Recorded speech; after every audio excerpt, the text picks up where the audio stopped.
Bapak, Ibu, Saudara yang dikasihi oleh Tuhan Yesus Kristus, sebelum kita melakukan tugas aktivitas, baiklah kita merenungkan kebenaran firman Tuhan, namun sebelumnya kita berdoa. Bapa di sorga, kami mengucap syukur atas hari baru yang Engkau anugerahkan bagi kami. Kami percaya tatkala kami mengarunginya, kuasa dan pertolongan Tuhanlah yang akan menyertai kami.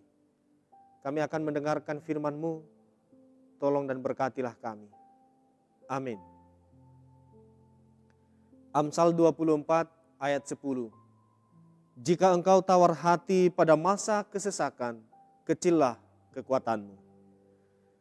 Bapak Ibu jemaat yang dikasihi oleh Tuhan Yesus Kristus, melalui firman ini kita merenungkannya dengan tema bersyukur dalam segala keadaan. Tiada terasa hari-hari dalam bulan ini kita akan melewatinya,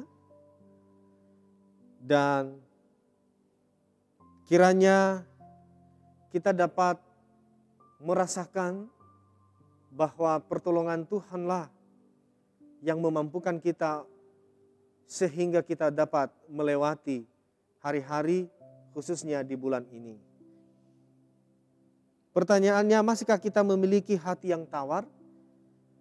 Setiap orang pasti mengalami atau pernah mengalami apa yang disebut dengan tawar hati. Terlebih-lebih ketika sedang diperhadapkan pada pergumulan yang berat. Tawar hati menunjuk pada suatu kondisi hati yang dilanda kekecewaan mendalam karena beratnya beban yang harus ditanggung oleh seseorang. Tawar hati inilah yang mengakibatkan seseorang menjadi lemah, kehilangan semangat dan putus asa. Ayat Nas menyatakan bahwa jika kita tawar hati pada masa kesesakan, kecillah kekuatan kita. Kita mendapat mandat untuk memimpin.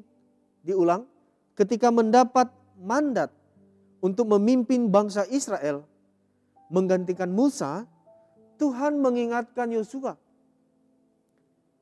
janganlah kecut dan tawar hati, sebab Tuhan Allahmu menyertai engkau kemanapun engkau pergi. Jika Yosua terus tawar hati, niscaya dia tidak akan mampu membawa bangsa Israel merebut tanah Kanaan. Akhirnya Yosua terus berjalan dengan iman memimpin bangsa Israel. Dikuatkan dengan janji Tuhan bahwa setiap tempat yang akan diinjak oleh telapak kakinya diberikan kepadanya. Tuhan memberikan kepadanya seperti yang telah dijanjikan Tuhan kepada Musa.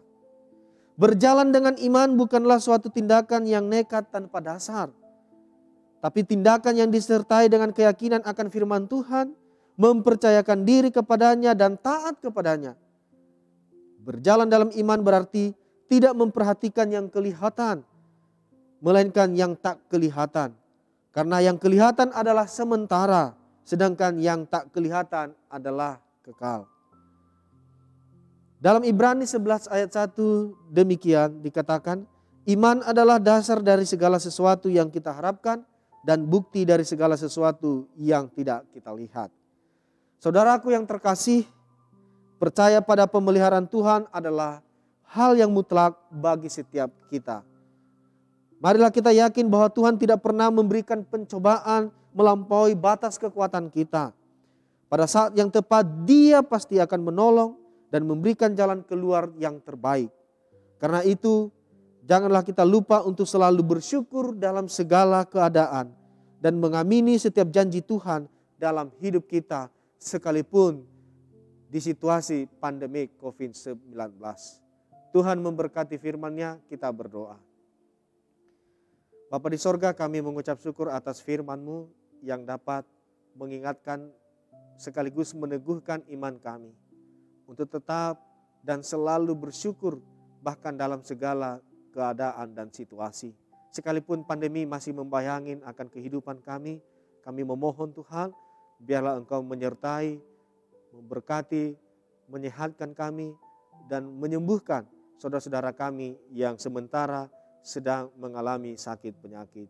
Kuasa darah-Mu lah yang dapat menyembuhkan mereka. Dalam nama Tuhan Yesus Kristus kami berdoa. Amin.